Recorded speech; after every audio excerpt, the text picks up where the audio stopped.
the difference between like trappers and houndsmen, we both share the same woods, public land. And so trappers will go out and set traps, footholds and snares on public land to try to catch coyotes, bobcats, or wolves. And hound hunters will go out to try to catch the lions or bears. And when they set out, sometimes their hound dogs get caught in your traps, or their hound dog will run across a trail that you've already put a snare on, and it could kill their hound dog. So there hasn't been like the best relationship between houndsmen and trappers, but a few years ago, I teamed up with a houndsman for a whole winter, and we slayed it together. The cats that were outrunning his dogs, he would bring me to those locations. I'd set the traps, and we'd catch them the next morning on bobcats.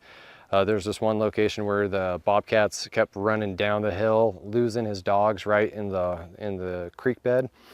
And he begged me to come out, and I was like, all right, we'll go out in the morning. And we went out in the morning, and right off the bat, there was like about ½ inch of snow, and you can see fresh bobcat tracks going down and over. So I knew I was in a good location.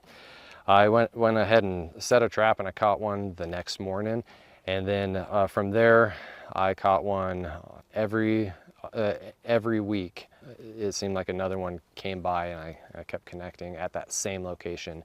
I caught 4 bobcats off of the same cubby and the same trap at the same location. There can be a good relationship there if you guys work together. And if you know like a houndsman is running a certain location, his dog's in a certain location, try to be mindful of that if you're a trapper, and not set a bunch of snares in that area.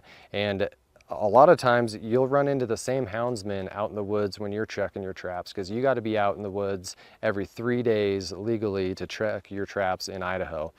And so you'll bump into the same people and strike up friendships with them, because you know they're going to say, hey man, I know you're after bobcats, and so am I, but you know there's a big wolf pack the next drainage over. You guys can kind of team up, and they'll send you in the direction where they've been seeing a lot of signs. So it's good if the houndsmen and the trappers work together as a team.